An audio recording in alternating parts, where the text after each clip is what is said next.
paquet assez long.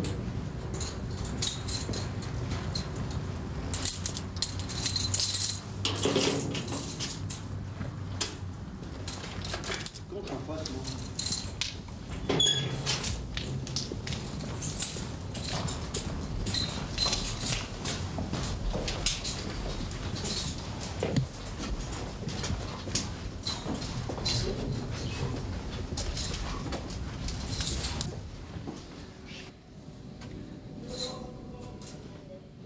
À quoi obéit, si tu veux, une société? La société dehors, c'est quoi? C'est la loi du plus fort, c'est la loi c'est la loi du plus riche, c'est la loi du plus beau, c'est la loi du plus rapide, c'est la loi du plus intelligent, etc., etc., etc. En prison, c'est pareil. C'est aussi la loi du plus fort. C'est une loi animale, si tu veux. Il faut être balèze, et si tu ne l'es pas, bah, il faut tricher, il faut absolument faire croire aux autres, essayer de faire croire aux autres que toi, tu es comme eux, et que si jamais, par exemple, on vient t'importuner, bon, bah, tu es à même de te défendre, etc. Enfin, bon, mais ça, c'est pareil dehors. Ouais, elle va faire ça avec toi.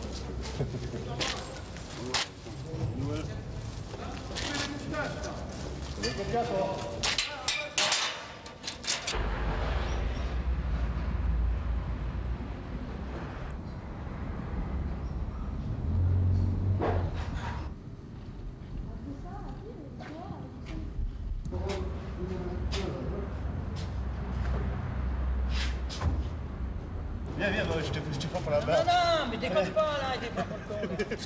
Sors ton verre. Si tu veux, par exemple, dehors, ça serait par exemple le microcosme, ou plutôt le macrocosme, et l'intérieur de la prison, ça serait le microcosme. Pour moi, c'est exactement pareil. Les deux sociétés fonctionnent selon les mêmes lois, selon les mêmes besoins, selon les mêmes peurs, selon les mêmes désirs, selon les mêmes frustrations, selon les mêmes douleurs, selon les mêmes souffrances, selon les mêmes hontes. Tu vois, c'est exactement pareil. Seulement, ce qu'il y a, c'est qu'à l'intérieur de la prison, tu es beaucoup plus fliqué, c'est-à-dire que tu es beaucoup plus surveillé, c'est-à-dire que tu ne peux pas extérioriser toute la souffrance que la prison provoque en toi. Tu ne peux pas parce que tu vas être puni, parce que tu vas aller au bidard, parce qu'on va te retirer des grâces, parce que ceci, parce que cela. Donc tu es toujours obligé, enfin tu serais toujours obligé normalement de t'écraser. Et si tu ne t'écrases pas, si tu t'écrases pas, tu vas être puni, tu vas être considéré comme un moins que rien, ou comme un dur de dur, comme un irrécupérable. Voilà. Bon, moi je sais que je préfère penser pour un irrécupérable, et puis défouler ce que j'ai à défouler, tu vois, mais j'en paye le prix, quoi. Tous ceux qui acceptent ça en payent le prix. Bon, alors la prison, bien sûr, ça multiplie tout. C'est une caisse de résonance, la prison. Elle t'hypersensibilise, la prison. Tu souffres tellement, t'as tellement les nerfs à vif que tu ressens tout multiplié par 10, par 100, par 1000, mais aussi bien les souffrances, les douleurs, que les joies.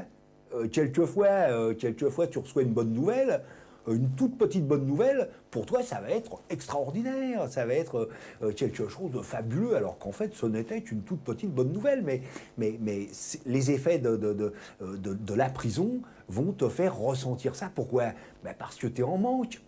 T'es en manque de tout en prison, mais t'es surtout en manque d'affection, t'es en manque de tendresse, de gentillesse, parce que dans la prison, c'est quoi ? C'est le contraire de la gentillesse, c'est le contraire de la tendresse, c'est la loi de la jungle, c'est les tensions, c'est les regards du tigre, etc., etc. Donc tu manques de tout en prison. Et bon, pour moi, la drogue numéro 1, c'est justement l'amour, si tu veux. Tu vois, l'amour, c'est ce dont souffrent tous les gens. Si jamais chacun recevait sa dose, il y aurait plus de souffrance sur Terre. Mais en prison, on en est encore plus privé que dehors.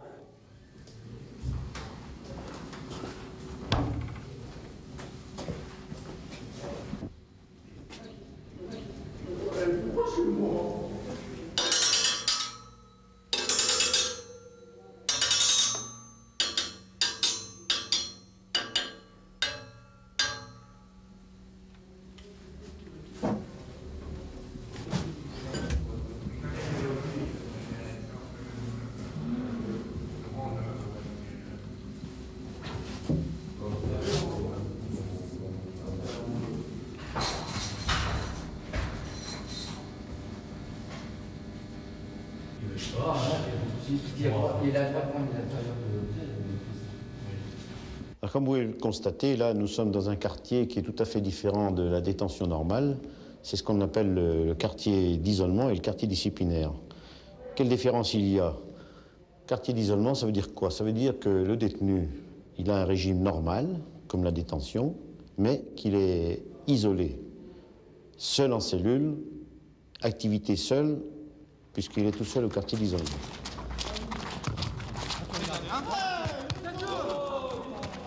Mais le quartier disciplinaire, c'est la prison dans la prison. C'est-à-dire qu'un détenu qui a commis une faute passe devant la commission de discipline et peut éventuellement avoir une sanction allant jusqu'à 45 jours de punition de cellule qu'il purge dans un quartier qui est tout à fait à part de la détention normale.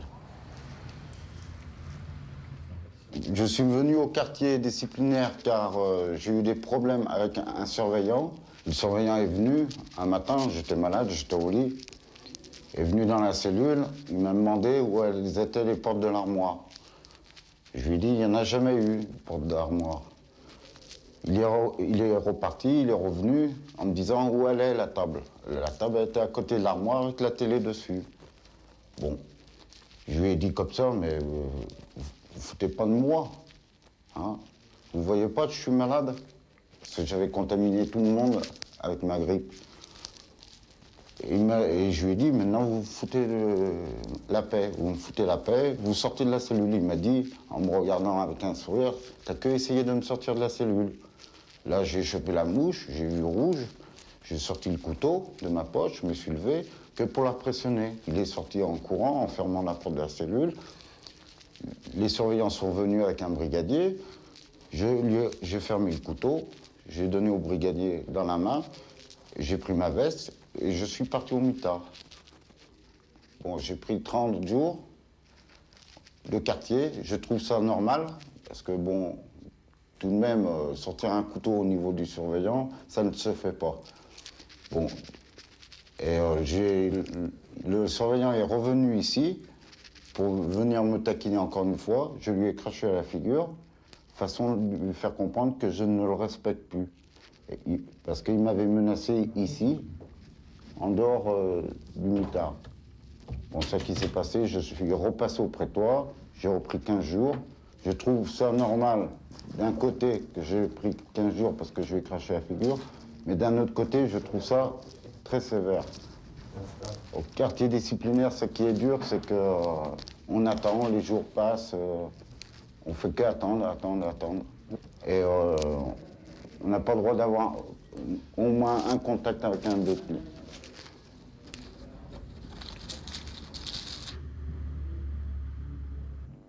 Ben, c'est toujours pareil. Le respect, encore une fois, c'est quelque chose qui s'inspire, c'est pas quelque chose qui s'impose. Or, tu as des matons qui t'inspirent du respect parce que tu les sens gentils, parce que tu les sens humains, tu les sens des pères de famille, etc. Et puis, tu as des petits cons qui profitent de leur pouvoir, qui profitent de leur uniforme, et toi, tu les sens, petits cons.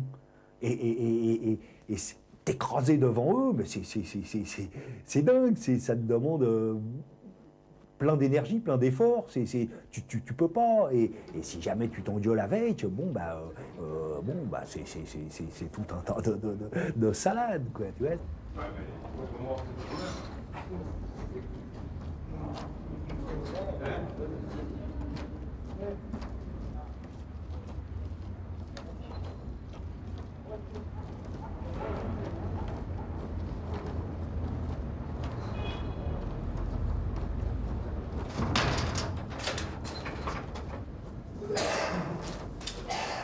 En ce qui me concerne, moi et tous les détenus, à chaque fois qu'on va au prétoire, on a tous la sensation que c'est tout préparé d'avance.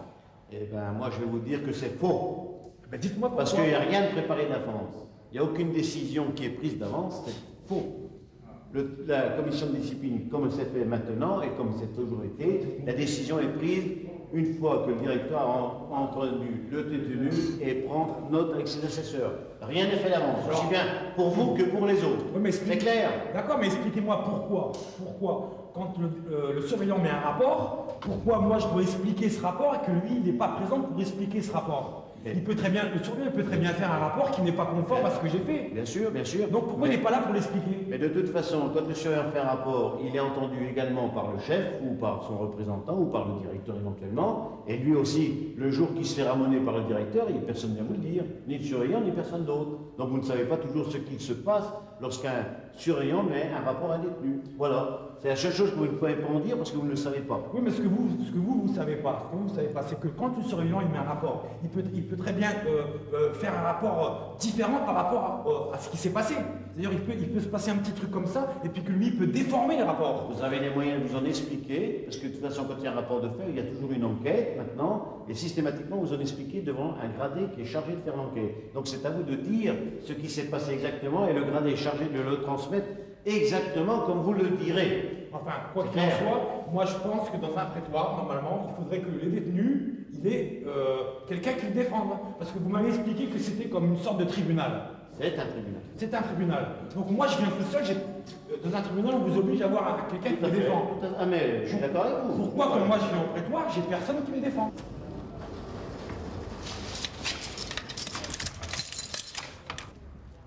Alors la première chose, c'est le côté relationnel qu'on a avec les surveillants et avec les détenus. Donc la communication. Mais c'est impossible d'avoir une communication normale. Tu peux pas être toi-même en prison. Donc tu dois avoir un comportement différent déjà par rapport aux détenus et par rapport aux surveillants.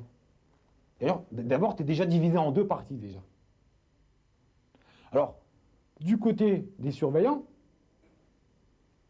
tu dois maintenant avoir un comportement différent par rapport à tel surveillant, parce qu'il n'y en a aucun qui fonctionne de la même manière.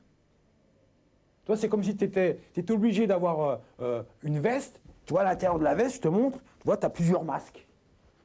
Alors, tout en sachant que tel surveillant est de service, ben, tu vas prendre un masque, tu vas te le mettre par rapport, par rapport au caractère de ce surveillant. Mais vis-à-vis des détenus, c'est pareil. C'est-à-dire, vis-à-vis de tel détenu, il va falloir que tu prennes l'autre côté, que d'abord que tu enlèves le masque que tu avais vis-à-vis du surveillant, que tu ouvres l'autre côté de la veste, que tu prennes un masque en rapport avec le caractère du détenu, que tu te le mettes. Donc au départ, tu es divisé en deux parties, et dans chaque partie, tu es divisé en 10 autres parties de chaque côté.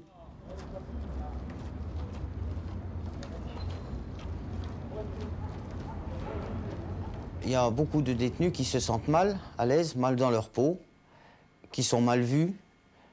Bon, c'est beaucoup le critère des affaires. Il y a plus ou moins du tri qui est fait entre détenus. On écarte certaines personnes ou on les estime. La vie en prison, elle est pénible pour tout le monde, pour ces gens-là. Même celui qui croit se sentir bien dans sa peau, il y a toujours quelque chose qu'il travaille. Et, le poids des années, je ne sais pas. J'ai été condamné à 20 ans de réclusion criminelle. J'attaque ma 9e année. Bon, pour la détention, bon, on dira c'est ni facile ni dur. Bon, enfin moi personnellement, je suis responsable de ce que j'ai fait. J'estime que c'est tout à fait normal de payer quoi, par rapport à un délit qu'on a fait. Donc pour ça, donc j'ai pas vraiment à me plaindre. Les conditions en plus, elles sont bon, moyennes comme tout le monde le sait. Surtout ce qui est le plus difficile pour moi, c'est bon, je vivais avec une fille. On s'est séparés par la force des choses, un peu plus d'1 an après mon incarcération. Et depuis, bon, donc on va dire depuis 1991, je ne vois plus mon enfant.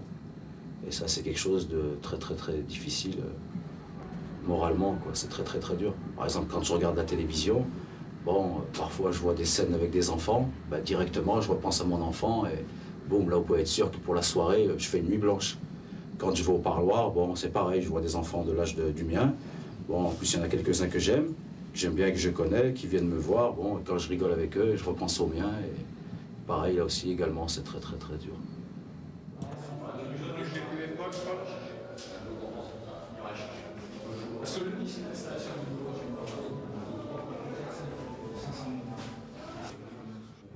Moi, je suis rentré célibataire. Moi, j'avais une petite amie. Et en juin 95, on s'est mariés. Et on a eu 2 enfants en détention lors des parloirs. L'endroit où j'ai conçu mes enfants, c'est dans une autre maison. C'est dans une maison d'arrêt qui venait d'ouvrir, un plan 13 000. Donc, c'était pas vraiment évident de pouvoir avoir des rapports, comme vous pouvez bien l'imaginer, hein, assis sur une chaise, il n'y avait pas d'autre choix. Pour essayer d'équilibrer ma famille, de tenir des rapports qui tiennent entre moi et ma femme et entre moi et mes enfants, il n'y a qu'avec de l'amour-passion qu'on peut faire tenir un couple comme ça. Maintenant, pour mes enfants, d'éducation proprement dite, je peux rien leur amener de concret, puisque je suis enfermé. Je peux rien leur amener de concret s'ils avaient besoin d'un coup de pied au cul, s'ils ont fait une connerie, ou de vérifier leurs devoirs, si c'est bien fait, ou des choses comme ça. Leur éducation au quotidien, je peux rien faire. Je suis en prison, je les vois qu'une fois par mois. Donc pour compenser, il n'y a que je me donne à fond quand ils viennent me voir, leur faire voir vraiment que je les aime, mais il y a que ça, quoi. C'est le seul truc, c'est le feeling qu'il y a entre le père, la mère et la femme, c'est le feeling qui passe, qui fait tenir tout ça, quoi. Le jour où il y a plus de feeling, bon, ben, c'est vous à l'échec. Maintenant, j'espère, j'ai plus que l'espoir, avoir une libération conditionnelle. J'ai monté un dossier qui devrait être examiné au mois de mars par le juge d'application des peines, et ensuite monté au ministère si le juge d'application des peines est d'accord, quoi. Alors, je compte là-dessus, ma femme compte là-dessus, mes enfants comptent là-dessus, enfin, on compte tous là-dessus. La libération conditionnelle est une mesure qui consiste une mesure de confiance qui consiste à laisser un détenu finir sa peine hors de prison. Alors, la libération conditionnelle suivant le temps d'incarcération du détenu est soit accordée par le juge d'application des peines, soit par le garde des Sceaux.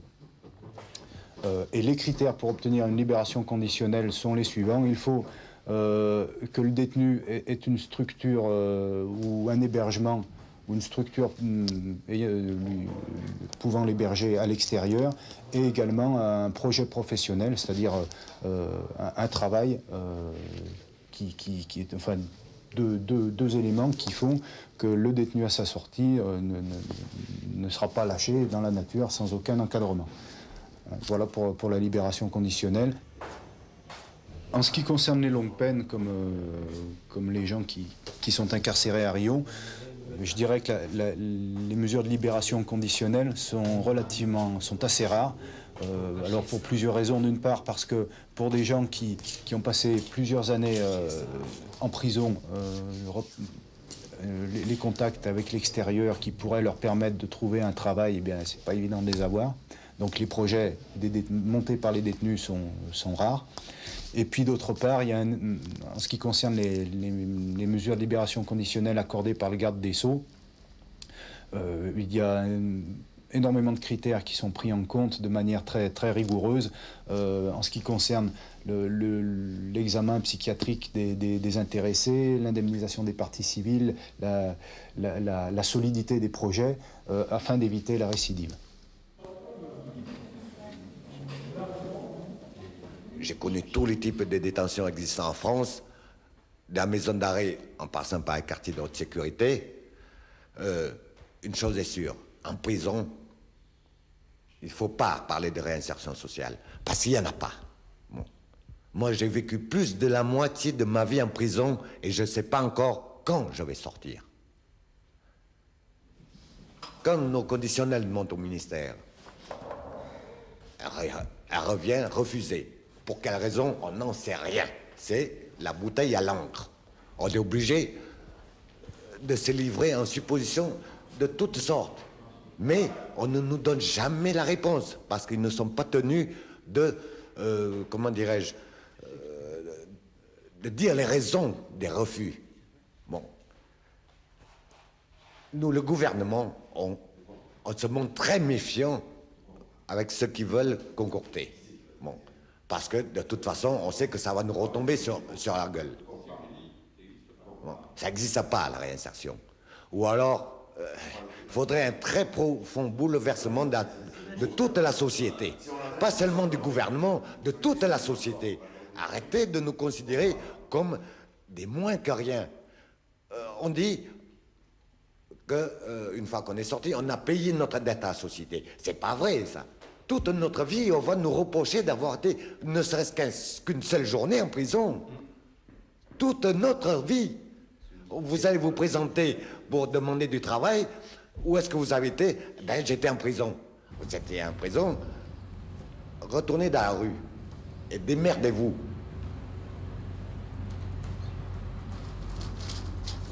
Eh ben écoute, si tu veux, moi je te raconte mon histoire. En gros, à 19 ans, pour un braquage où il n'y a pas eu de mort, où il n'y a pas eu de grande violence, alors que j'étais primaire, que j'étais marié, que j'avais un môme, pour un braquage, on me met perpétuité. Là-dessus, je fais 15 ans. Je sors, pendant 8 ans, on n'a rien pu me reprocher. J'ai fait comme tout le monde, j'ai bossé, j'ai emprunté, j'ai remboursé, j'ai bossé, jusqu'à ce que j'aille un petit bistrot. J'ai eu un petit bistrot, j'avais donc le casse-croûte d'assuré, c'était fini pour moi. Dans ce bistrot, ça faisait 3 ans que je l'avais. Un soir, il y a un client qui me casse les couilles. Je le vire. À cette époque-là, j'étais pas malade. Je lui file une cacahuète. Il se retrouve avec le nez cassé. Il porte plainte. Il me révoque 11 ans et demi de conditionnel. Les 11 ans et demi avec lesquels j'étais sorti. Là-dessus, la compagne au nom de laquelle j'avais mis mon bistrot me fait la malle. Elle s'en va. Elle laisse le bistrot fermé plus d'1 an. Il récupère la licence 4. Je ressors complètement clochardisé. J'atterris donc dans un foyer. Dans ce foyer, j'essaye encore de trouver des solutions, parce qu'entre-temps, j'étais bien évidemment tombé malade. J'en avais fait une maladie de ce qui m'avait fait là, tu vois. Et si tu veux, dans ce foyer, bon, j'essaie, je bosse dans un atelier protégé, etc., etc., j'essaie de trouver des solutions. Et puis un jour, il y a une perquisition dans ce foyer, les gendarmes fouillent dans toutes les pioles, et ils me trouvent dans la mienne un petit calibre, un petit 6,35, c'est-à-dire pas du tout le genre d'arme avec laquelle tu vas faire des braquages. Mais moi, c'était un petit calibre que je gardais à portée de la main parce que je me disais que si jamais je devenais paralysé, je préférais me mettre une balle dans la tête. Tu vois, je me vois pas finir mes jours sur un fauteuil roulant. Donc, pour ça, je retourne à nouveau en prison. Je sors au bout de quelques mois en liberté provisoire. Je passe en procès. Je tombe pour une fois sur un magistrat très humain qui ne me condamne qu'à du sursis. Je me dis, bon, bah ça y est, je suis sauvé, ça y est, à nouveau. Bon, j'avais plein de projets dans la tête. Là-dessus, le parquet, ce qu'on appelle le parquet, c'est-à-dire le procureur, c'est-à-dire les magistrats méchants, tu vois, les magistrats hargneux, tu vois, ceux-là estiment que j'ai pas été assez puni et ils font ce qu'on appelle appel à minima. Ça voulait dire qu'ils voulaient absolument que je replonge. Là-dessus, quand j'apprends, moi, que le parquet fait appel, j'en pouvais plus. J'ai préféré me mettre en cavale. Je me suis mis en cavale, ça a duré 1 an. Alors, bien évidemment, je me suis fait reprendre 1 an après. J'avais des armes, parce que je préférais mourir plutôt que de revenir. Faux papiers, voiture volée, maquillée, 5 ans. 5 ans, plus 5 ans de conditionnel que j'avais encore. Je me retrouve avec 10 piges. Voilà. Alors que si jamais on ne m'avait pas révoqué 11 ans et demi de conditionnel pour un coup de poing dans le nez, alors que ça faisait 8 ans que j'étais dehors, je ne serais venu qu'une seule fois en prison. J'avais réussi ma réinsertion. Et c'est ce qui m'amène à croire maintenant que les huiles, si tu veux, ne veulent pas qu'un mec se réinsère. On a trop besoin de la grande délinquance, ça justifie trop de choses. Si jamais nous, on n'existait pas, Mais il n'y aurait pas de maton, il n'y aurait pas de poulet, il n'y aurait pas de gendarme, il n'y aurait pas de magistrat, il n'y aurait pas d'avocat, il n'y aurait pas de transporteur de fonds, il n'y aurait pas de fabricants de portes blindées, de coffres-forts, etc., etc. Il n'y aurait pas l'industrie du cinéma, les films policiers, les bouquins policiers. Mais à 50 000 détenus en France, on fait vivre des centaines de milliers de personnes. Si jamais nous, on n'existait pas, mais il y en aurait un maximum qui se retrouverait au chaume dur. C'est bon, là? C'est bon, merci.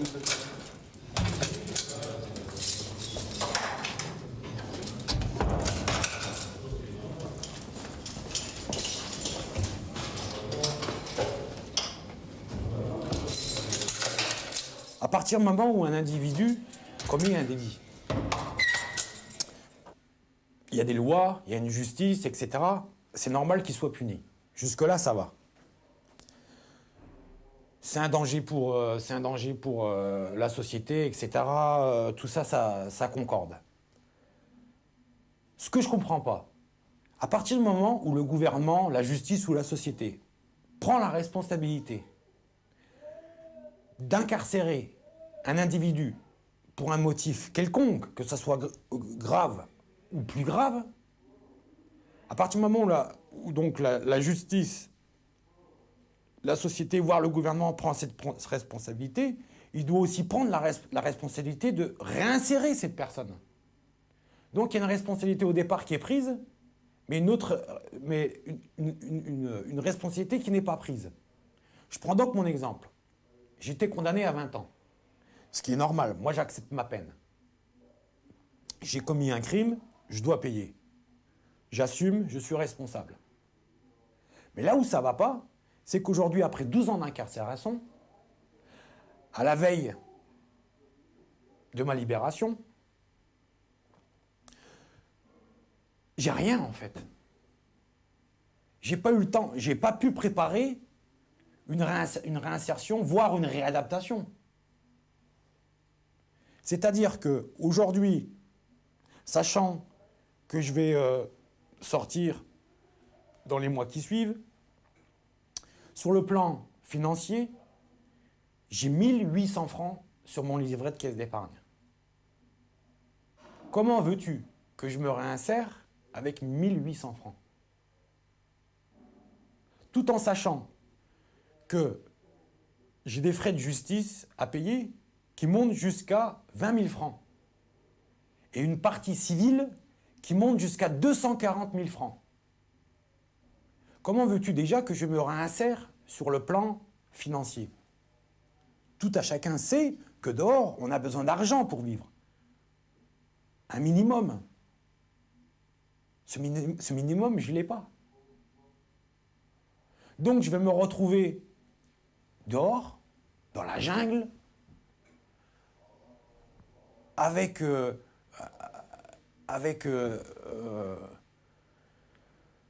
vais me retrouver dans la jungle avec 0% sur le plan financier. C'est quand même invraisemblable. Donc, quelque part, le gouvernement, la justice, voire la société ne prend pas ses responsabilités.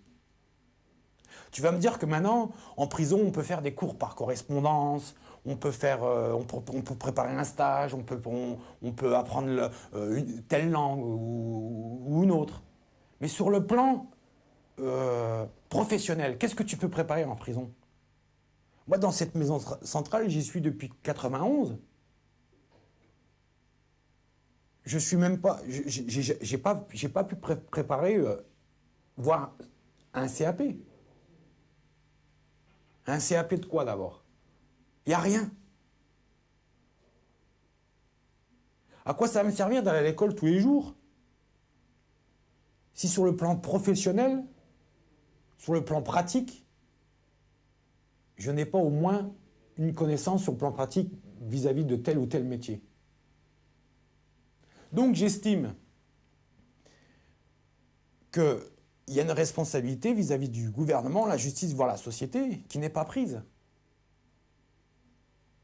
Donc c'est pour ça qu'il y a beaucoup de détenus, mais même la plupart qui disent que la réinsertion n'existe pas.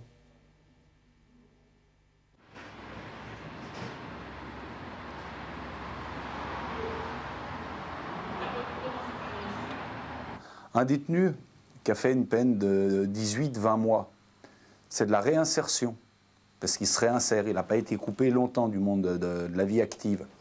Mais un gars qui a fait plus de 2 ans, 5 ans, 7 ans, c'est de la réadaptation. Il doit se réadapter à vivre, puisqu'il y a tellement de temps qu'il est coupé de la vie active, de la vie de tous les jours, qu'il faut qu'il se remette dedans, quoi. Donc c'est plus de la réinsertion, c'est de la réadaptation aussi bien sur le plan familial que sentimental, que social, sur tous les points qu'on voudra bien admettre, c'est de la réadaptation. Alors, en maison centrale, les permissions de sortir pour maintien des liens familiaux, parce qu'il y a encore là plusieurs sortes de permissions de sortir. Les permissions de sortir pour maintien des liens familiaux sont accordées aux détenus qui ont effectué à la fois la moitié de leur peine et qui ont un reliquat de peine à subir inférieur à 36 mois. Donc, les gens qui remplissent ces conditions peuvent bénéficier d'une permission de sortir octroyée par le juge d'application des peines en commission d'application des peines. Et les critères pour accorder ces permissions sont des critères liés non seulement au comportement du détenu à l'intérieur de l'établissement pénitentiaire, mais également des critères liés à la dangerosité potentielle de l'individu. C'est bon, là? C'est bon, merci. Donc, je sors en permission demain, et ce que je ressens, c'est plusieurs sentiments mélangés, quoi. C'est plusieurs choses à la fois. C'est tout d'abord de la joie, de retrouver les miens. Ensuite, une certaine peur. Au bout de tant d'années comme ça, retrouver une... Combien d'années exactement? 10 ans. De retrouver cette liberté, quoi, entre guillemets, si je peux m'exprimer ainsi. Sinon, bon, ben, tout simplement, une grande joie, là, de retrouver mes parents. C'est ça que je ressens le plus.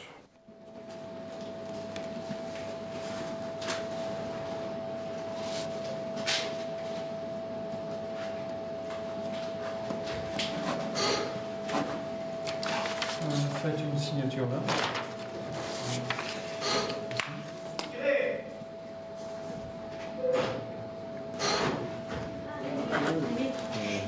Nice. Bonjour. Ok, quelqu'un qui me donne une pièce d'identité, s'il vous plaît. Oui. Alors, bonjour. Alors, sa maman. Alors, mon fils. Je le crois pas mes yeux. Je le crois pas mes yeux. Mais quoi déjà?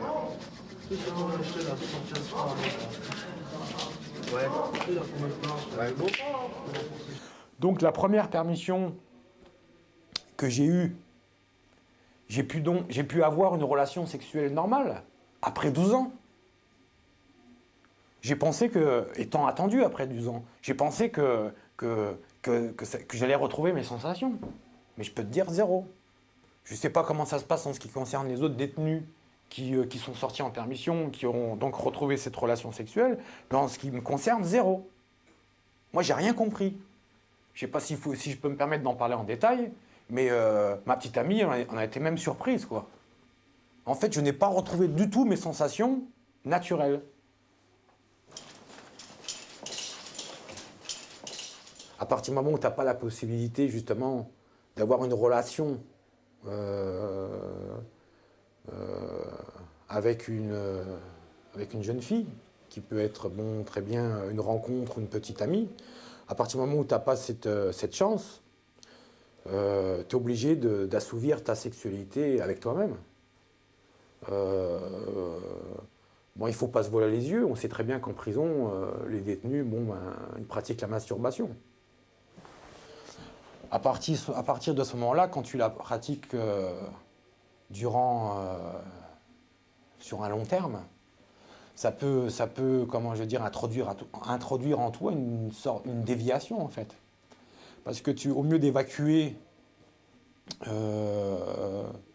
cette tension sur le plan sexuel, tu vas l'évacuer par l'intermédiaire. Alors, donc, au lieu d'évacuer cette tension sexuelle d'une manière naturelle, tu vas l'évacuer d'une manière qui n'est pas naturelle.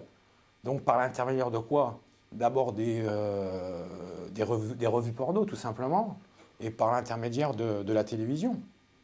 Donc, ce qui fait qu'en toi, tu as une sorte de déviation qui se fabrique, qui pousse.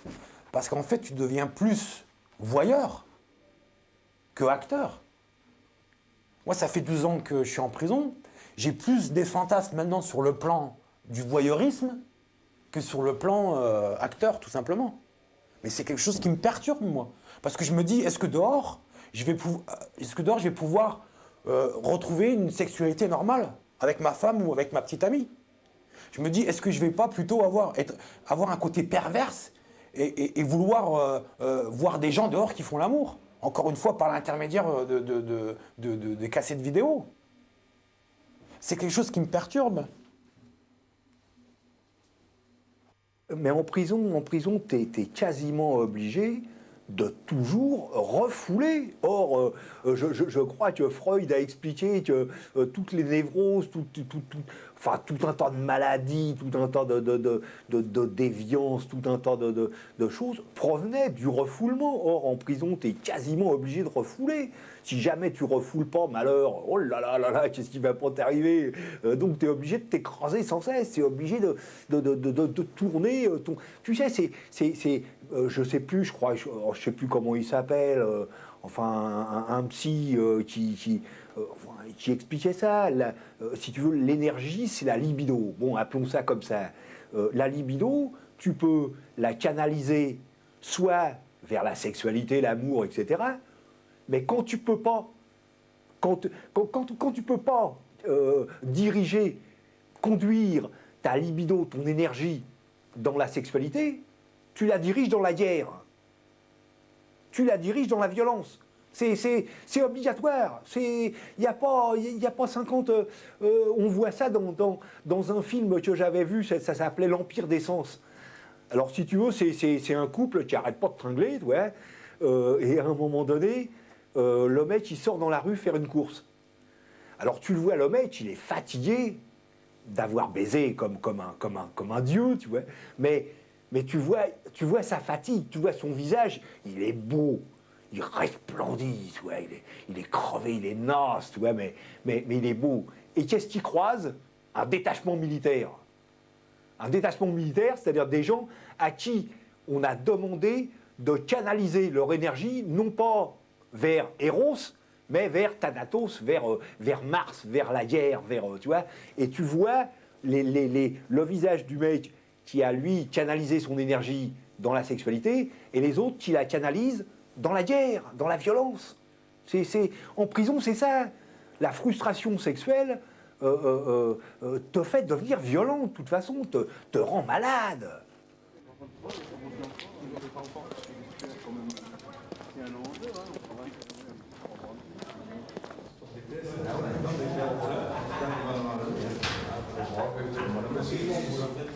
Lorsqu'on travaille à la maison centrale, la difficulté est double. Il faut d'une part gérer le temps, et gérer le temps c'est quelque chose qui n'est pas toujours facile puisqu'on a affaire à des gens qui peuvent être incarcérés pour des peines allant jusqu'à la réclusion criminelle à perpétuité. Donc il faut donc faire passer le temps à ces gens-là de la façon la plus intelligente possible, en fournissant du travail, en fournissant des activités, de la formation professionnelle, des distractions. Et par les temps qui courent, ce multi-activisme n'est pas toujours extrêmement aisé à mettre en place. Donc le travail dans une maison centrale, c'est ça. C'est faire accepter le temps. Et le temps s'allonge, le temps est quelque chose de très très long. Et essayer d'aider les gens, d'autre part, à se remettre en selle pour pouvoir sortir. La difficulté est extrême à ce niveau-là.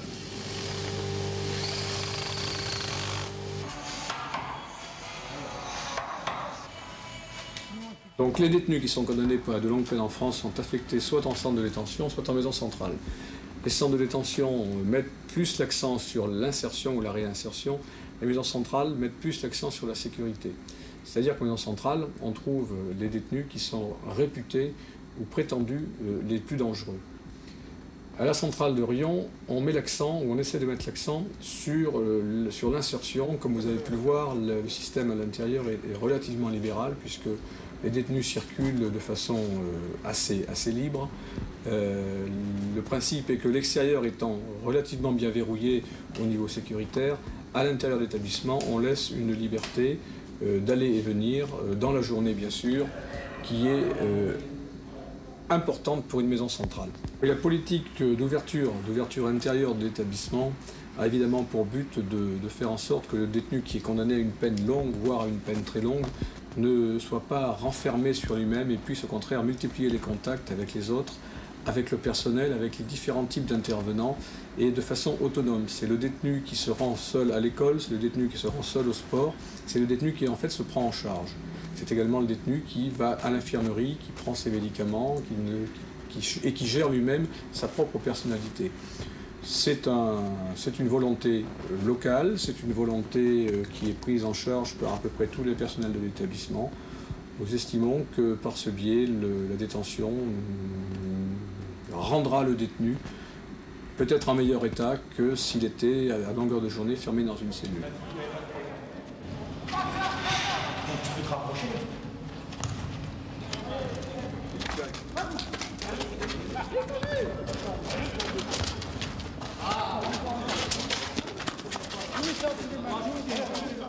Le travail consiste à encadrer les détenus, faire participer à différentes activités sportives telles que le football, le squash, le handball, le tennis et la musculation.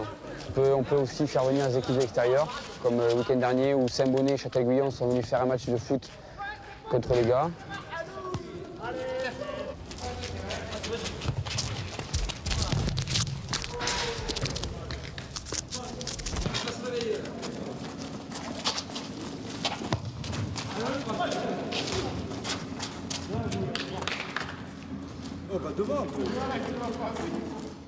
C'est des gens comme tout le monde qui sont en marge de la société parce qu'ils ont commis un certain délit, et ça, je ne veux pas le savoir. Et le but de ces activités sportives, en fait, c'est justement de ne pas couper ces gens-là du monde réel, quoi, hein. Et que les gens de l'extérieur aussi voient un petit peu qu'en prison, les gens sont comme les autres, quoi, hein.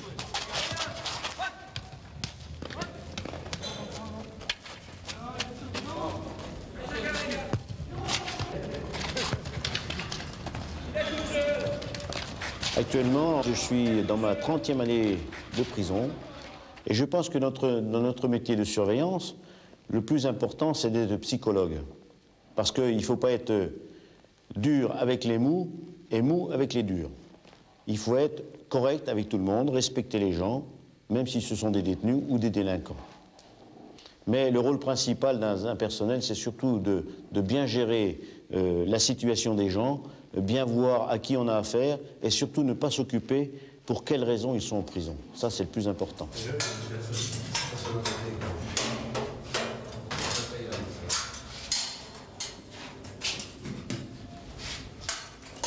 Moi, en ce qui concerne le service général, en tant qu'auxiliaire, je touche à peu près 950 francs par mois. J'ai bien sûr 20% qui sont retirés, 10% pour payer les frais de justice et les parties civiles, et 10% pour mon pécule libérable, c'est-à-dire un livret de caisse d'épargne qui est prévu normalement, bien sûr, pour ma sortie, qui s'appelle tout normalement, comme dehors, un livret national d'épargne. En contrepartie, je touche aussi un peu tous les mois 500 francs qui m'est envoyé par ma famille. Mais c'est mon cas à moi, ce qui me permet justement de pouvoir vivre convenablement en prison. Mais ce qui n'est pas le cas de tout le monde. Parce qu'en prison, il y a des gens qui n'ont pas la possibilité de travailler, très souvent, qui n'ont plus de famille, donc qui n'ont pas de salaire en prison et qui ne touchent pas de mandat. Donc encore une fois, la seule possibilité de survivre en prison, c'est de pouvoir se faire aider par d'autres détenus et en dernier recours, de pouvoir se faire aider par le service social.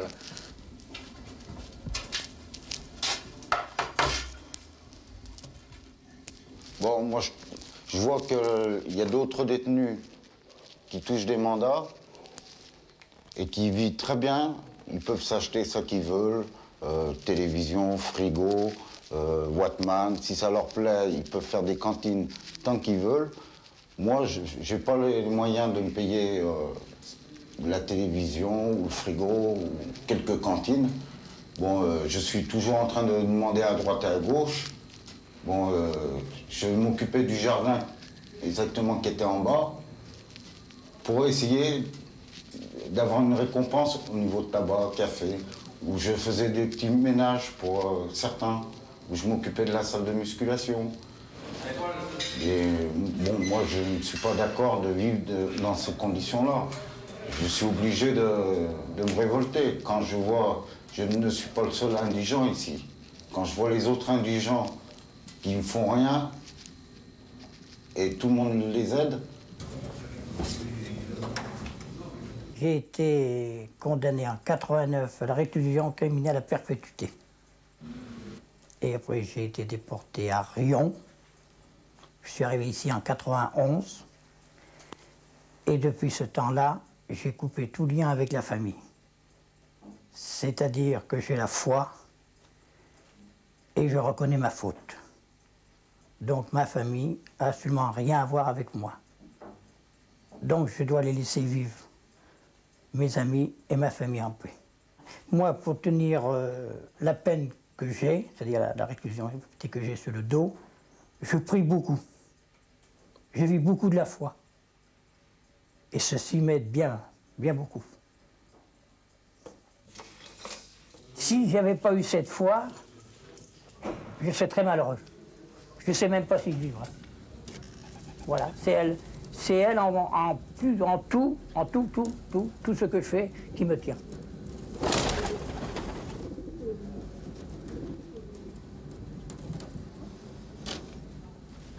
Pour assumer mes journées et puis pour changer mon esprit, je dessine beaucoup. Je fais de la couture, que je remplis des petits œuvres comme ça, là. En couture, je fais des dessins, je les remplis de fil à coudre. Et j'ai beaucoup de correspondants qui me tiennent moralement. On va les mettre comme ça, grosso modo. Et ceux qui sont à faire. Il est habitué à la maison. Autrement, pour qu'il y ait de la sortie, je la vois très loin encore, mais je garde cet espoir de la voir un jour. Et moi, mon seul désir, c'est de revivre dans la nature. C'est lui qui me tient en compagnie, tu vois. Je ne me mets pas en cage parce que moi, j'y suis déjà en cage. Alors, ça c'est pas bien de me mettre en cage. Voilà. Ah, là, il y a quelqu'un qui me regarde. Là. Viens, viens avec ton maître. Voilà, tu vois. Alors là, je travaille, toi, je fais pas attention à lui. Hop là. Oh là, tu vois plus rien là. Ah ben là, alors là, elle a trouvé. Attends, bouge pas. Super image. Ah oui. Laissez fermer.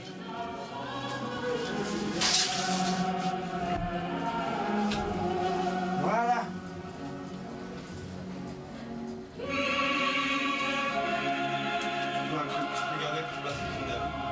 Et oui, pour demain, si tu veux le...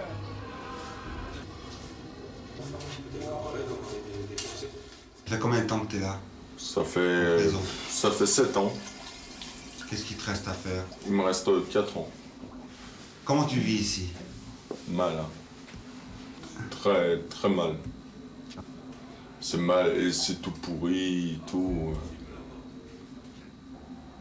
C'est... T'as une aide de l'extérieur? Oui, j'ai une tutelle. Qu'est-ce que c'est? Tu peux expliquer ce que c'est la tutelle? C'est quelqu'un qui gère l'argent. Qui donne des ressources pour essayer de m'évoluer. Comme j'arrive pas à tenir de l'argent, a priori, j'arrive pas à gérer mon argent et comment dire,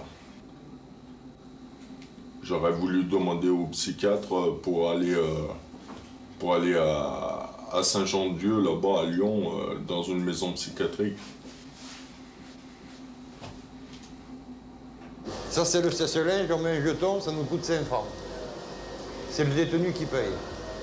La machine à laver, ça coûte 10 francs pour 5 kilos de linge. Et tout ça auprès du détenu. Ces machines-là, elles servent, mais à ceux qui ont les moyens. Ceux qui reçoivent des mandats, ceux qui sont assistés. Ceux qui n'ont pas d'argent, ils sont obligés de laver à la main.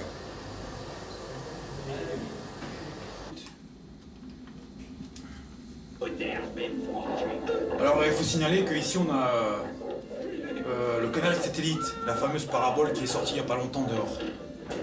La télé coûte 200 francs et on a décidé entre détenus avec l'aide du service social de mettre 50 francs en plus, c'est-à-dire qu'avec 250 francs en plus, on a la parabole avec les fameuses chaînes satellites, on a 7 chaînes en plus. Bonjour. Bonjour. Je signe ici, là. On dépense beaucoup d'argent au niveau téléphone parce que c'est très important. Parce qu'il permet une communication avec les gens de l'extérieur. Il ne faut pas oublier qu'on a le droit de téléphoner à qui on veut. La famille, sa femme, ses enfants, ses amis, ses copains, à qui on veut à l'extérieur. Même au niveau pour chercher un emploi. Ça, le téléphone, ça permet justement de se mettre en contact avec un employeur pour trouver un emploi à ta sortie.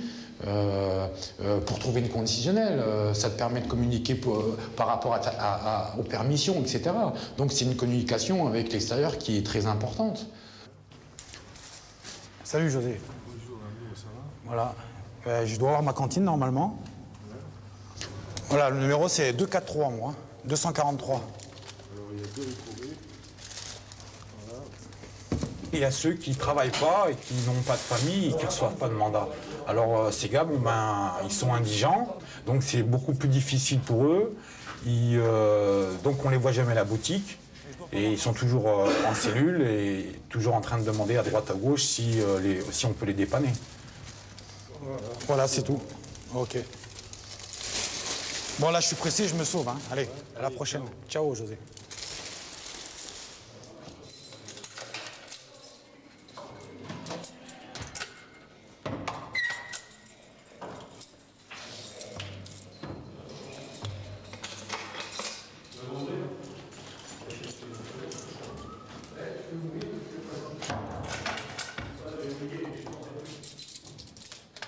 Tu commets un crime, mais la première chose que tu te demandes,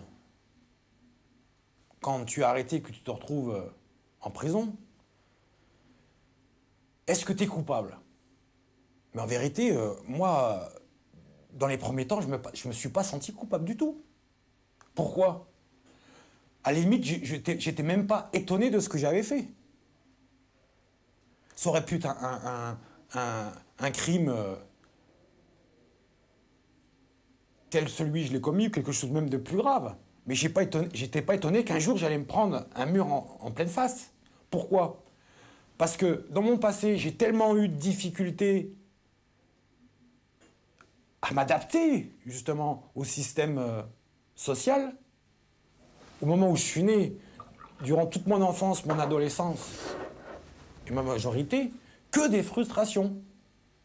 Moi, je suis issu d'une famille qui est complètement décousue. Mon père a divorcé 3 fois, donc ma mère m'a abandonné quand j'avais 5 ans. J'ai une belle-mère, une deuxième belle-mère, etc. Un frère qui est parti, une sœur qui s'est sauvée, etc. Donc je suis issu d'un milieu familial qui ne m'a pas permis de me réaliser comme un enfant normal. Je n'ai pas eu cet encadrement, cette éducation qui m'aurait permis de me réaliser comme quelqu'un de normal. Donc je n'ai pas pu m'adapter aux règles de la société, puisque au départ j'étais handicapé. Donc je sentais bien qu'un jour ou l'autre, j'allais me prendre un mur en pleine face. Je ne pouvais pas dire que, bon, effectivement, j'allais commettre ça, ça ou ça, mais je savais que j'allais me prendre un mur. Donc à partir du moment où le mur, je me le suis pris, que je me suis retrouvé en prison, dès le départ, tu ne te sens pas coupable. Parce que tu te dis, mais c'est normal, après tout ce qui m'est arrivé, c'est normal que je pète les boulons. C'est normal qu'il m'arrive ça. Bien sûr ça aurait été mieux pour moi que je commette pas ce crime, que je commette quelque chose qui était moins grave, qui était plus réparable que ce que j'ai fait, qui est pas réparable. Mais au départ, tu te sens pas coupable. Quand je suis arrivé en prison, d'abord, voilà. Et le gros problème, c'est qu'au départ, quand tu rentres en prison, les responsables en prison, voire les professeurs d'école, les éducateurs, etc., tu dis, bon, ben voilà, vous êtes en prison, bon, ben ça serait bien que vous fassiez des études pour votre futur, etc. Mais moi, je ne ressentais pas le besoin comment je veux dire, de préparer des études, etc. Moi, je sentais le besoin de comprendre pourquoi, un jour, j'avais commis ce crime, de quelle manière, comment, pour essayer, si tu veux, de purger, d'enlever en moi ce côté violent qui m'avait fait commettre un crime. Moi, avant tout, il fallait que je le comprenne, il fallait que je le comprenne pour pouvoir le sortir de moi, même si je ne me sentais pas coupable. Donc, il m'a paru plus facile de me dire « je suis coupable » pour prendre les choses telles, pour m'affronter face à face, et de me dire, bon, ben, donc de faire un cheminement intérieur pour pouvoir comprendre qu'est-ce qui s'était passé en moi. D'abord, de se regarder dans un miroir, en fait, et de ne pas se mentir, de ne pas se voiler la face, de se regarder dans un miroir et de dire, oui, effectivement, j'ai volé, j'ai menti, j'ai tué, enfin j'ai commis tous les péchés du monde. Voilà, c'est ça. Je veux dire, pour lui de dire, bon ben voilà, je suis un méchant garçon, quoi. Parce que t'es le monstre. T'es le monstre, c'est celui-là qui a commis, l'irréparable. Donc t'étais, vis-à-vis déjà du public, de la société, t'étais considéré comme un monstre. Donc il faut que tu l'acceptes. Il faut que tu dises, oui, c'est vrai, je suis un monstre. À partir du moment où tu l'acceptes, bon, il faut que quelqu'un t'aide à porter ce fardeau, parce que sinon il est trop lourd. Donc moi, je me suis permis carrément de demander, entre guillemets, à Dieu de le porter avec moi, de m'aider à le porter. Mais en fait, bon, tu viens en prison, tu sais qu'il y a une partie ténébreuse en toi qui t'a amené en prison. Donc en fait, ce qu'il faut faire en prison, c'est de te donner les moyens, et qu'on te donne les moyens de pouvoir faire ce face-à-face avec tes ténèbres. Mais c'est quelque chose d'énormément difficile. C'est ce qu'on demande, à la limite, à un moine dans son monastère, qui reste 20 ans, 30 ans dans un monastère, en étant coupé du monde. C'est ce qu'on te demande de faire. Mais on ne te donne pas les moyens de le faire et on ne t'aide pas à le faire. On te laisse, toi seul, face à face avec tes ténèbres. C'est ça la prison.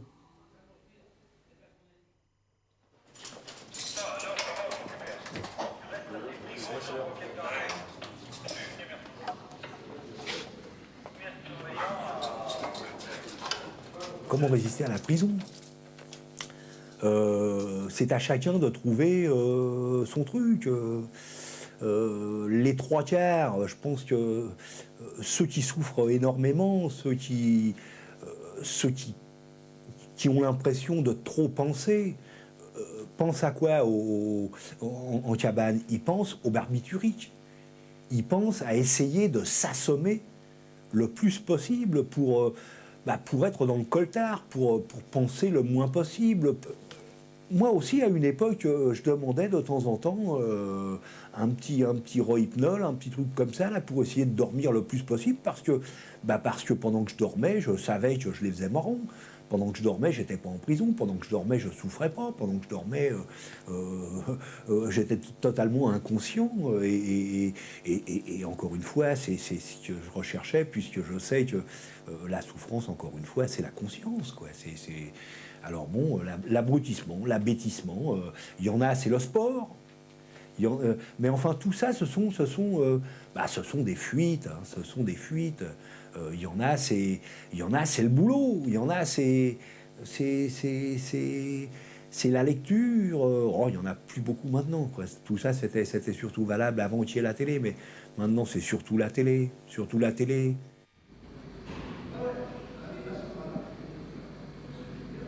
Parce que c'est un mouroir en prison, en quelque sorte. Hein. Je veux dire, à partir du moment où il n'y a rien, qu'est-ce que tu fais? T'attends. Il y a aussi des gens qui attendent de mourir. Ils ne savent pas s'ils vont sortir un jour. faut se mettre dans sa tête en disant tiens, je sais que je suis en prison, mais que je vais peut-être pas sortir vivant. Donc ça, il faut le gérer, il faut aussi l'accepter. Parce que plus tu vas y penser à ça, plus ça va plus tu vas avoir d'angoisse. Angoisse qui va peut-être, sur le plan psychologique, te perturber, qui va peut-être amener une maladie ou un stress supplémentaire.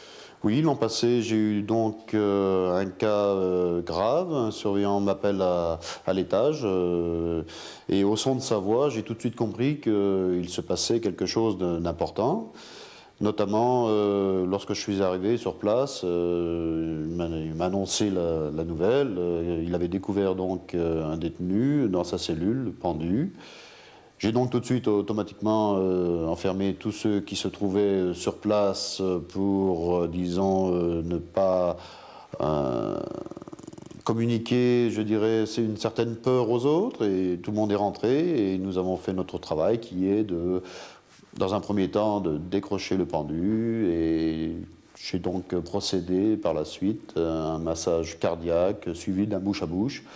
Malheureusement, cet homme était décédé et je n'ai rien pu faire, donc, sinon que d'en avertir les autorités qui sont intervenues quelque temps après. Après ce suicide, donc, je suis rentré chez moi, j'ai rencontré en route le surveillant avec qui j'ai découvert ce détenu.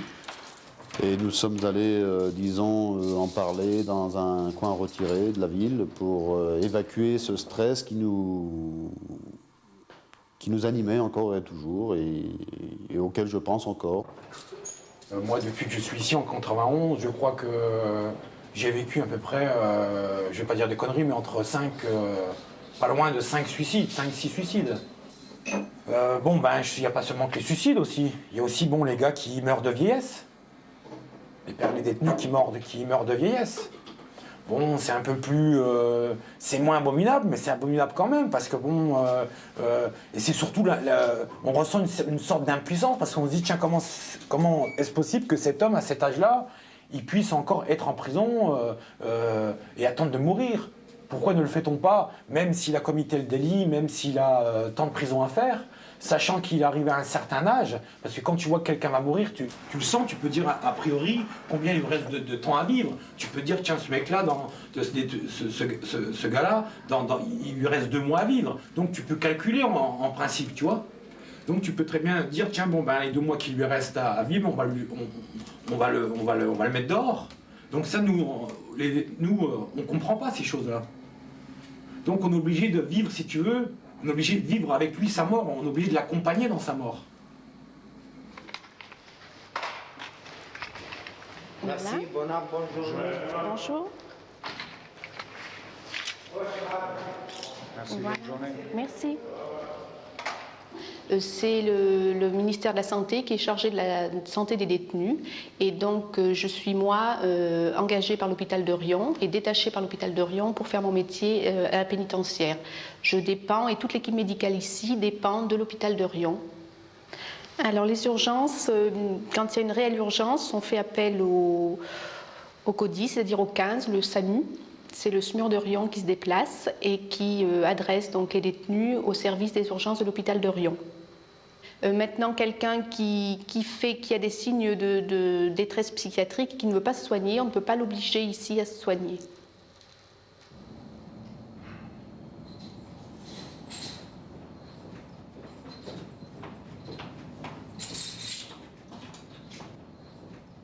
La nuit, t'as des mecs qui hurlent la nuit, t'as des mecs qui souffrent tellement qui deviennent à moitié dingues, qui quelquefois hurlent.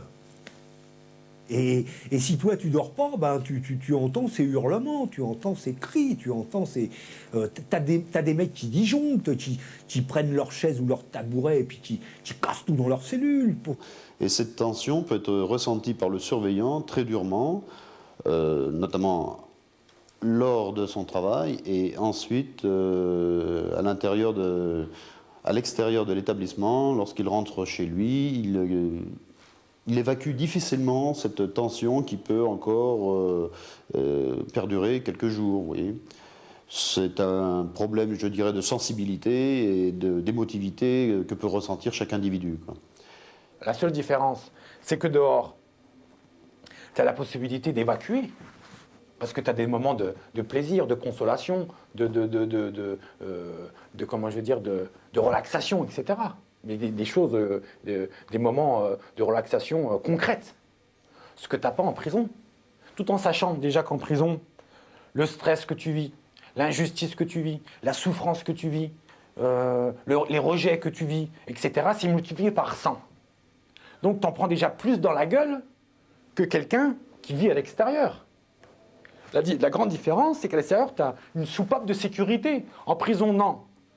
Tu dois manger, tu dois manger, tu dois manger, tu dois manger, et tu n'as pas de soupape de sécurité.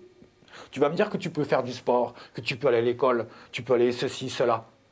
Mais c'est tellement c'est-à-dire tu manges tellement, c'est tellement grand qu'il te faudrait une soupape de sécurité aussi grande qui te permette justement d'évacuer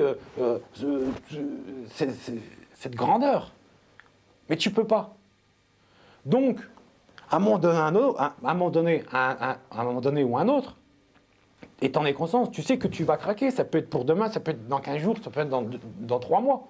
Et en général, le détenu, il explose. En général, c'est toujours par rapport à la communication. Allez! Allez. Allez. Gêné, allez. Hein? Allez, Et pour résister à la prison, pour résister aux effets de la cabane, il faut te battre tous les jours, il faut tous les jours que tu te reconstruis sans cesse, sans cesse. On est obligé de se supporter, on est obligé de subir les humeurs des uns et des autres, le moral ou pas des uns ou des autres.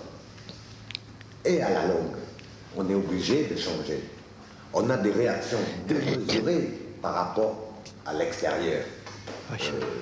Sur des points qui paraissent être des points de détail pour des gens de l'extérieur, mais qui pour nous constituent des montagnes. Bon. Et ça, c'est à prison. C'est les longues années de prison qui font que on est complètement déphasé par rapport à l'extérieur. On a des réactions tout à fait démesurées par rapport à ceux qui sont à l'extérieur. Ceux qui sont à l'extérieur, ils peuvent s'échapper. Nous, on ne peut pas s'échapper. On est entre 4 murs. On tourne entre les 4 murs. Et les pensées nous reviennent encore plus grossies à cause du fait qu'on est enfermé.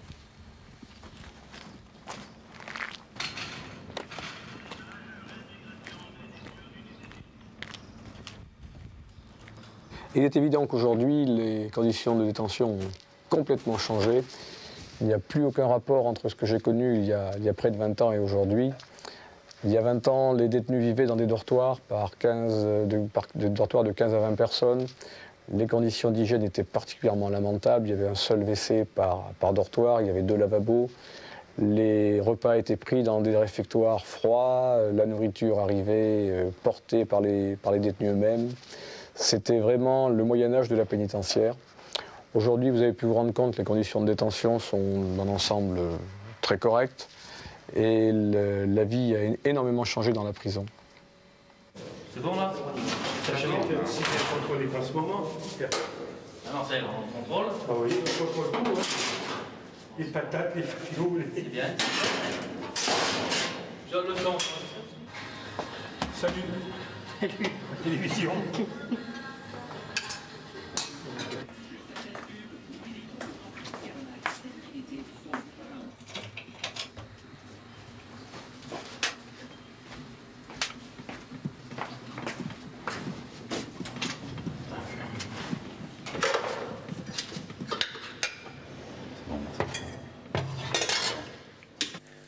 Quant à ce qui m'a le plus fait souffrir en cabane, c'est même pas la liberté, c'est même pas ça en fait. Ce qui m'a le plus fait souffrir en cabane, c'est ce rapport de force constant qu'il y avait. C'était encore plus fort il y a quelques années. Hein. là ça commence à diminuer un petit peu. Pourquoi? Parce que les mecs se laissent moins faire maintenant qu'ils ne se laissaient faire dans le temps. Tu vois, maintenant les jeunes se révoltent beaucoup plus parce que dans le temps se révolter c'était même pas pensable, c'était même pas imaginable. Non. Et bien évidemment, en ne nous révoltant pas, on tombait sur les 3/4 des matons qui en profitaient, bien évidemment, qui en tiraient un profit de ça, qui se réalisaient à nos dépens. C'est-à-dire qu'eux se prenaient pour la race supérieure, si tu veux, tu vois, et c'était sans cesse la provocation systématique, le mépris que tu ressentais, tu vois, tu sentais qu'ils voulaient que tu étais de la merde pour eux. Bon, le mitard dans le temps, le maximum, c'était 90 jours. 3 mois de mitard. 3 mois de mitard, c'est horrible. Et c'est tellement horrible que maintenant, le maximum, c'est 45 jours. Tu vois, et pour qu'ils aient diminué comme ça, il faut vraiment qu'ils se soient aperçus, enfin, ou que des médecins leur aient expliqué que 3 mois, non, 3 mois, ça pouvait complètement rendre quelqu'un complètement malade, quoi, complètement dingue.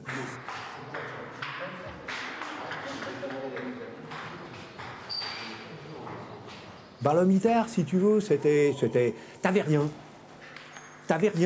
T'étais dans une pièce vide, tu n'avais rien à faire, t'avais juste la Bible, justement, tu vois, la Bible à lire. Moi, c'est ce qui fait que j'ai jamais pu lire la Bible, tu vois, parce que, très certainement, on me l'avait imposé à cette époque-là, tu vois. Sinon, t'avais rien à faire, t'avais une toute petite tablette dans un coin, un petit tabouret, tout ça c'était scellé, t'avais le chiotte de l'autre côté, et qu'est-ce que tu avais à faire? Tu n'avais qu'à marcher. T'avais même pas le droit de t'asseoir, même quand tu tombais sur un connard et que tu t'asseyais sur ton tabouret, il venait, il t'engueulait, il te menaçait, tu vois, donc il fallait marcher toute la journée. Alors bon, tu le faisais parce qu'en fait ça te fatiguait et ça t'aidait après à dormir, tu vois, le soir. Mais bon, alors sinon, dans ces périodes-là, les 15 premiers jours, je me rappelle, tu bouffais 1 jour sur 2. Bon, ça c'était. Et puis après, alors il y a une façon de maîtriser plus ou moins le mitard, tu vois. Là c'est le rêve éveillé. Il faut pratiquer le rêve éveillé, tu vois, ce que les psys appellent le rêve éveillé. Il faut rêver tout en étant conscient. Rêver. Tant que tu peux rêver, ça va, tu tiens. Le jour où tu peux plus rêver, oh bordel, là c'est l'enfer.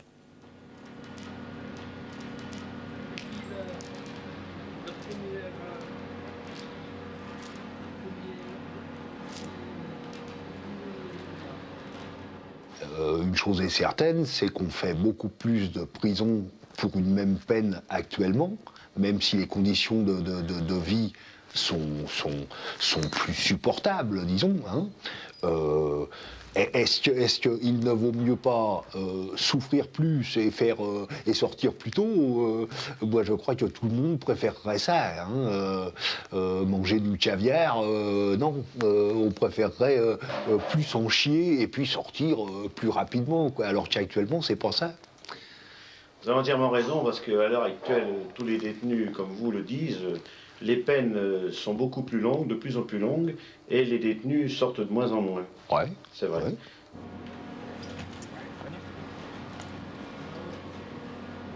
Il y a beaucoup moins de peur les uns des autres, ce qui nous permet de pouvoir nous parler, alors que dans le temps, c'était absolument inimaginable, c'était inconcevable.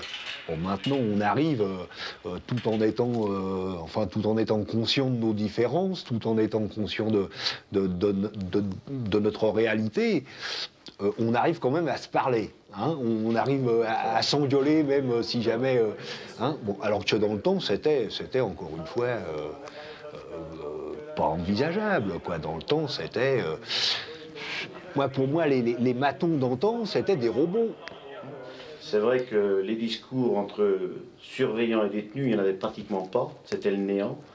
À part des méchancetés, parce que les gens étaient agressifs, surtout côté détenus, parce que c'est vrai que d'être enfermé, et en ce temps-là, les gens étaient beaucoup plus enfermés qu'aujourd'hui, c'est-à-dire 23 heures sur 24. Parce qu'en ce temps-là, la promenade n'était pas libre comme elle est aujourd'hui dans certains établissements pour peine. En maison d'arrêt, les gens restaient qu'une demi-heure ou 1 heure en promenade, le matin et également l'après-midi.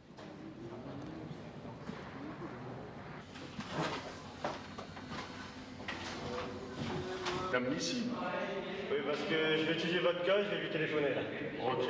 D'accord. Et quand c'était un dialogue, c'était c'était pour les fouilles ou quelque chose comme ça, qui était toujours assez dur, aussi bien pour le surveillant que pour le détenu. Tout à fait aussi. Oui. Parce que fouiller des gens à corps comme c'était courant, et ça l'est toujours, mais de moins en moins quand même, c'est pas toujours très facile, aussi bien d'un côté que de l'autre.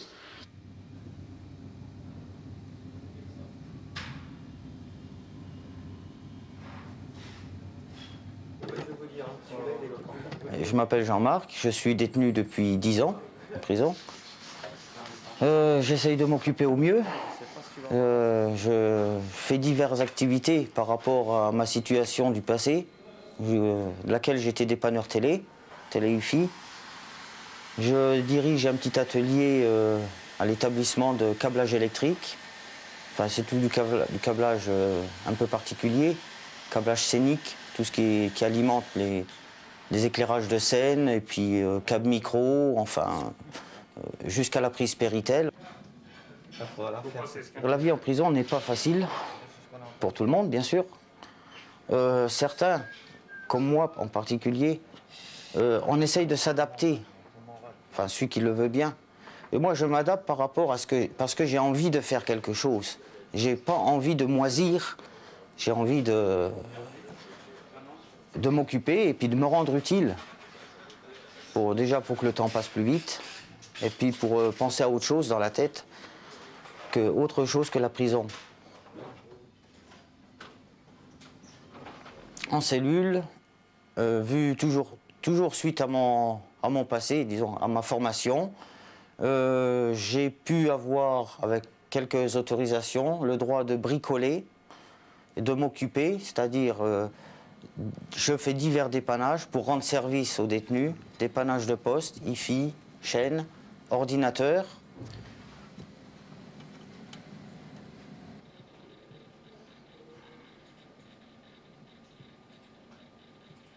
Par rapport au petit boulot que je fais, c'est-à-dire c'est des services que j'offre aux autres collègues, non, il n'y a pas de rémunération. Celui qui veut me donner un petit paquet de tabac ou quelque chose, il le fait de bon cœur.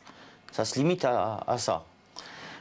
Par contre, je suis rémunéré au travail, parce que c'est un travail que je fais pour un concessionnaire de l'extérieur.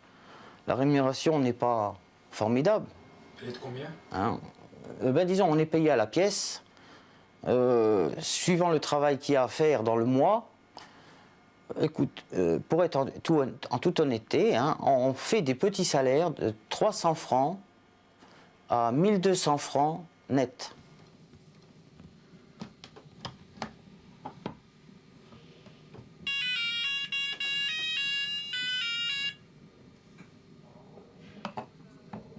Ça me permet de m'occuper, de m'évader un petit peu, de penser à ma sculpture et puis de penser à ma sculpture, de ne pas penser au temps que je passe ici. Ça, c'est un coffre à bijoux.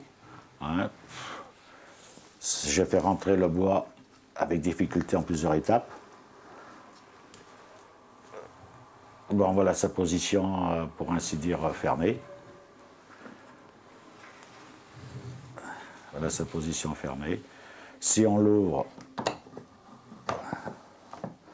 voilà la position ouverte, il y a la musique qui se déclenche. Pour l'arrêter, on fait pivoter la main.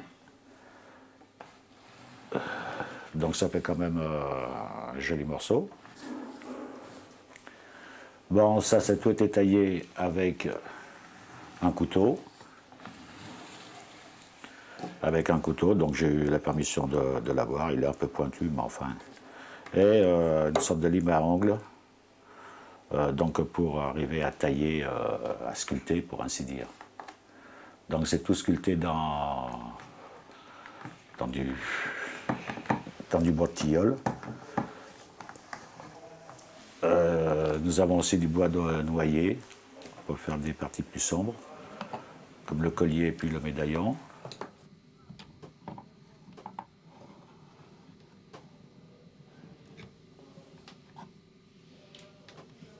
Bon, tout ça, c'est pas fini, bien sûr, il faut tout y reprendre. Et il y a toute une finition, et ensuite, ça sera ciré avec différentes cires plus ou moins claires.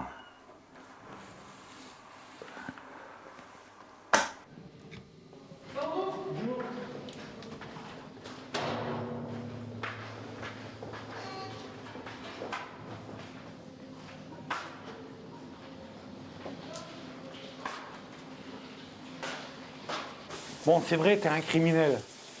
Mais c'est pas parce que t'es un criminel que tu dois plus vivre. Tu vis quand même. Moi, je suis conscient que j'ai commis un crime, mais je suis en prison, je continue à vivre. Moi, à ce moment-là, je me bats. Puis après, c'est clair. Mais non, je continue à vivre et je me dois de continuer à vivre, même si j'ai mal fait dans mon passé. Vraiment, je suis un lâche. Donc, j'ai le devoir de continuer à vivre. Mais je vis. C'est pas parce que je suis un criminel que je ne dois pas avoir ce droit-là ou ce droit-là.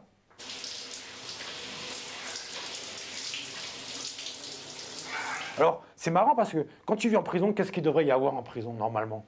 Eh bien, tu devrais rencontrer des surveillants qui sont surveillants, mais en tant que métier. Il faudrait que pour les surveillants, ça soit un métier. Il ne faut pas que ce soit simplement une issue de secours. Non, il faut que ça soit un métier, le surveillant d'abord. Que tu puisses avoir des relations propres. Ensuite, tu devrais rencontrer des gens qui se promènent avec des blouses. C'est-à-dire que tu devrais rencontrer des psychologues, des psychiatres. Mais les psychologues et les psychiatres, c'est ceux qu'on ne veut pas de l'extérieur qu'on t'amène ici. Et encore, on les appelle le vent ici. Parce qu'ils viennent en coup de vent. Ils viennent un quart d'heure, ils viennent 1 heure. Non, voilà, ils n'ont jamais le temps. Quand tu as un problème, tu vas les voir, tu dis, bon, ben, avant d'entrer, ben, écoutez, j'ai qu'une demi-heure. Alors déjà ça, en te disant ça te coupe tout déjà. Bon, il doit y avoir des éducatrices, des éducateurs, des assistantes sociales, des assistantes sociales. Mais tu as une assistante sociale pour 168 détenus. Et une éducatrice pour 168 détenus. On parlait tout à l'heure de la déviance du comportement en milieu carcéral. Moi, j'ai 2 comportements. L'un à l'intérieur, l'autre quand je suis avec mon épouse ou mes enfants, ou mes petits-enfants. Bon, parce que quand je suis avec eux, je peux être moi-même. L'incarcération, le côté carcéral, le milieu carcéral t'empêche d'être toi-même. Il t'empêche, normalement, je te dis, la meilleure façon, c'est d'être soi-même. Comme ça, t'es tout le temps pareil vis-à-vis de tout le monde. Je dis, le milieu carcéral t'empêche d'être toi-même.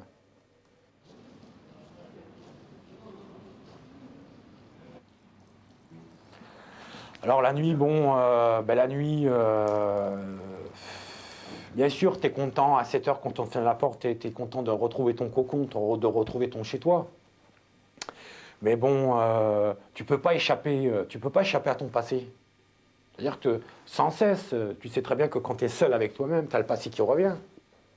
Tu as fait ci, tu as fait ça, bon, ça revient toujours. Donc il faut être honnête vis-à-vis de son passé. Parce qu'il y en a qui ont des passés... Putain, ils ont des passés plus petits.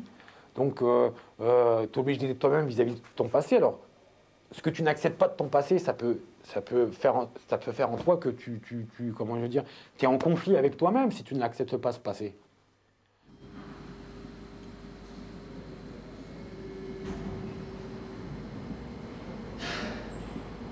Tu rêves la nuit, tu rêves éveillé, tu pratiques le rêve éveillé la nuit.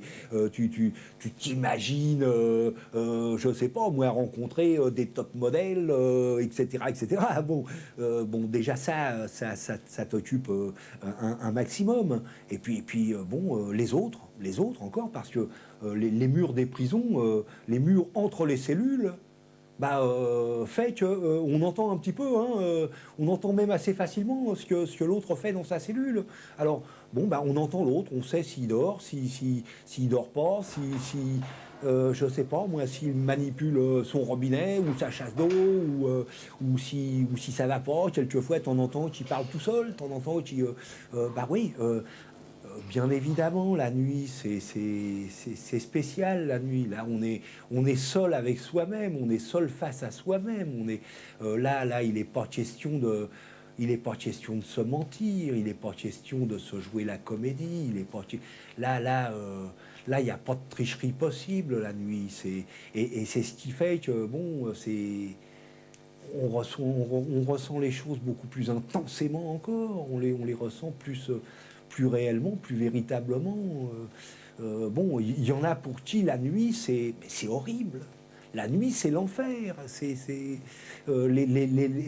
T'as plein de mecs qui ont un trac dingue à la fermeture. Dès l'instant qu'on les enferme le soir, la porte se ferme sur eux.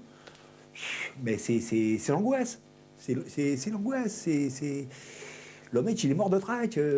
Alors bon, bah, encore une fois, la télé. Bon, il n'y a que ça, quoi.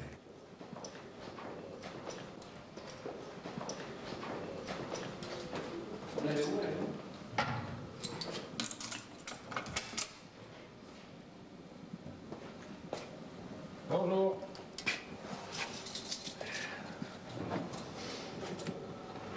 Bonjour.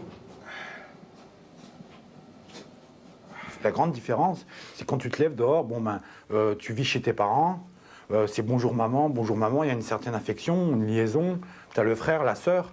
Quand tu vis pas chez ta famille, tu vis même dans un appartement, un studio avec ta copine, il y a une chaleur qui se passe le matin, tu bois le café en compagnie de quelqu'un, il y a toujours quelqu'un, un ami ou autre chose. Non, en prison, tu te lèves le matin, tu es tout seul. Il n'y a pas de bonjour ceci, bonjour ça, il n'y a pas d'affection. L'affection, tu la trouves en toi-même, et donc tu composes avec toi-même, et il y a une certaine froideur avec laquelle tu dois combattre. Et c'est à toi de donner ta propre chaleur, en fait. Donc, en général, le matin, c'est assez difficile sur ce plan-là. Il faut tout de suite se mettre en position de recul et être aux aguets pour composer et se réveiller en harmonie avec soi-même et aller chercher la chaleur au fond de toi-même. Si tu as la chance d'avoir cette chaleur, tant mieux. Si tu l'as pas, c'est ce qui est un peu le plus dur.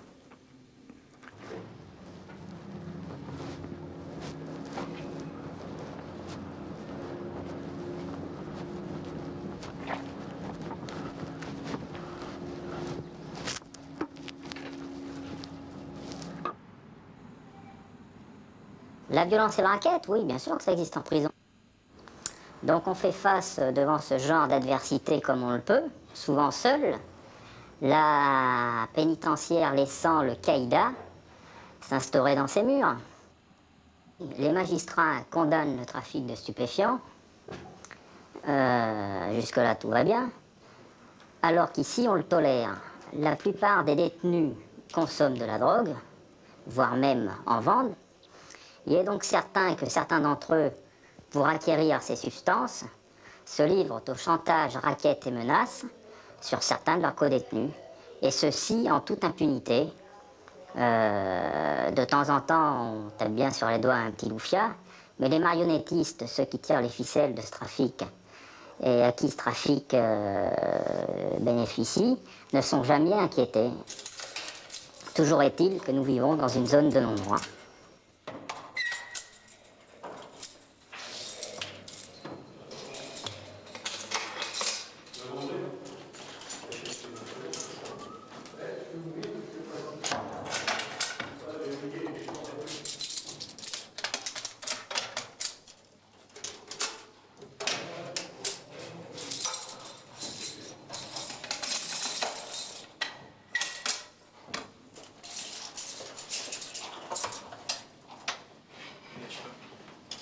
Salut.